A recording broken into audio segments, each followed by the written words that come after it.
Hi everybody, it's Tatiana, and today I'm coming to do a book review, and I am reviewing Darken by Kristen Gear. This is a gender flip story of Vlad the Impaler as a kid, where Vlad is now Lada, and yeah, that's like the only gender flip of the story is the main character. The other characters in the story are loosely based on research that the author did into Vlad the Impaler and some of the people and personalities around the time of the building of the Ottoman Empire. So it's based in the 1400s and on through Lada's teen years. This is the first book in what I believe is going to be a trilogy.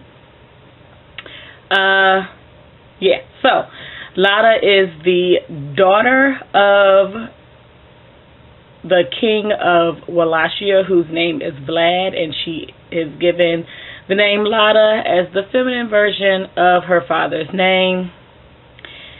She is a vicious, mean, angry, and ugly child. One of the nurse when she's born renders her own prayer to God and asks God to make her strong, to make her basically resilient, and to make her ugly. And apparently that prayer was answered.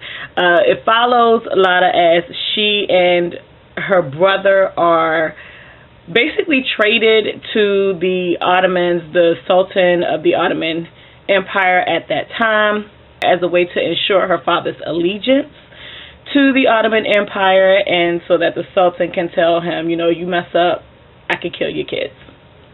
Years pass, and she is pretty much still the same mean, angry, vicious, strong. She's very decisive person that she was as she was a little kid. There's not much change in her from one level to the next. It's just a change in her circumstances and what she's able to accomplish and where she's able to place herself in this land where she has been forced to live, and this land that she hates.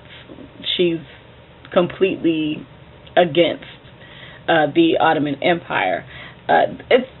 In theory, it all sounded good, and there were parts of it that were good and parts of it that I did not enjoy so much. I did not enjoy the fact that Lada's character really does not grow much over the span of what takes place in this book. I do look forward to looking more into or seeing more of what happens with her. I'm glad I didn't buy this book, though. I'm glad I waited to borrow it from the library.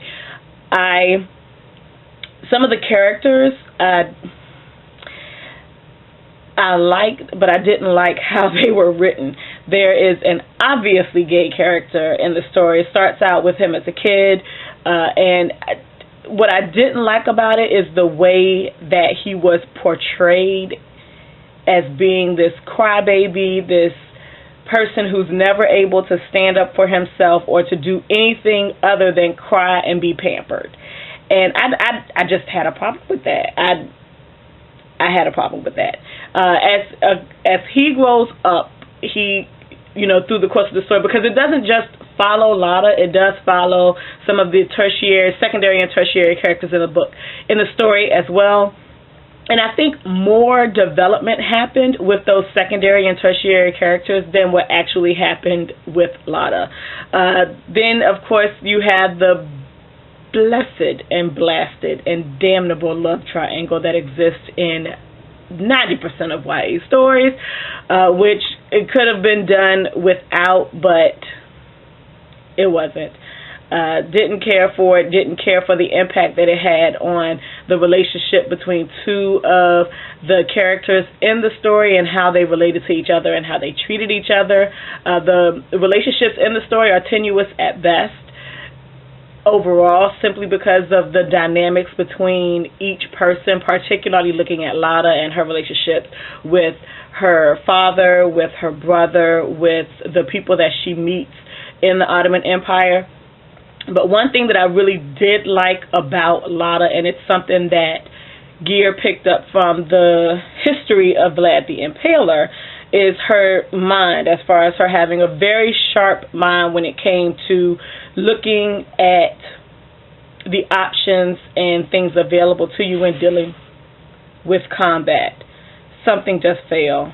I have no idea what it was. But yeah, I liked that part of her, and that's what we get to see more and more of as the story continues. You also get to see some of the cunningness of her brother, which has come to a head in its own different ways. Yeah, I was a lot more disappointed in the growth of the characters and the trail that the characters took through the story than I thought I was going to be. I also didn't like the way that the women were portrayed in the story, although I am well aware that it's pretty much nail on the head as far as how women were viewed and treated in the 1400s, particularly in these kinds of societies where women were viewed as less than. Completely on the head with that. I just don't like it in any story that I read of that nature. So that has absolutely nothing to do with the composition of the story. I think she did a really good job of portraying that and portraying how we're giving a glimpse of how the women saw themselves in the makeup of the empire that Lada is forced to live in, and some of the advice that they give her or the things that they tell her or that she overhears. Also, you know, like there are things that I talked about. It's not spoilerific. It's alluded to or given in the synopsis some of the things that I didn't like. Like I said, I liked but didn't like the story. I think it was written well. It did keep me glued into it, but once I realized the path that the characters were taking, I became less interested in finishing the story, and that happened around page 360. Once I realized and got enough into the story to realize this is the way that this is going to go for the entirety of this book. That's also when I looked to see if there were going to be other stories in this world, universe, whatever, if it was going to be more than one book, to see if there's a possibility of it getting better.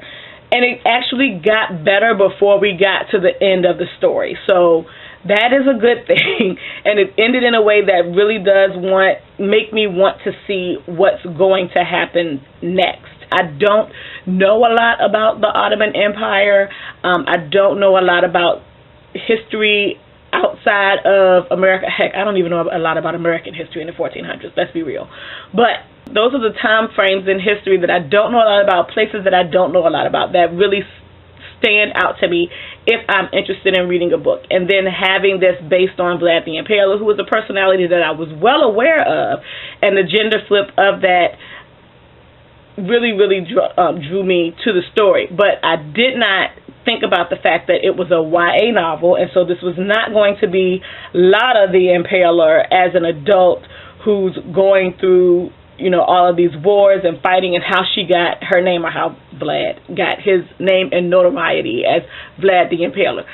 I'm guessing that will come later in the trilogy, so I will stay tuned for that. I don't know if this review has encouraged you to read the story or not. If I were to rate it, I didn't give it a rating on Goodreads because I'm so conflicted. If I were to rate it, I would probably give it 2.5 to 3 stars because I liked it, but I didn't like it, but I didn't hate it. And I do think it's written nicely. I don't think that the novel is poorly composed. It's the subject matter, the character development, that I really had an issue with. Not even the subject matter. It's the character development and the love triangle that I really had an issue with. That being said, that's all I'm going to say about this book. I thank you all for watching, and I hope you have a good weekend whenever you see this video. Peace out.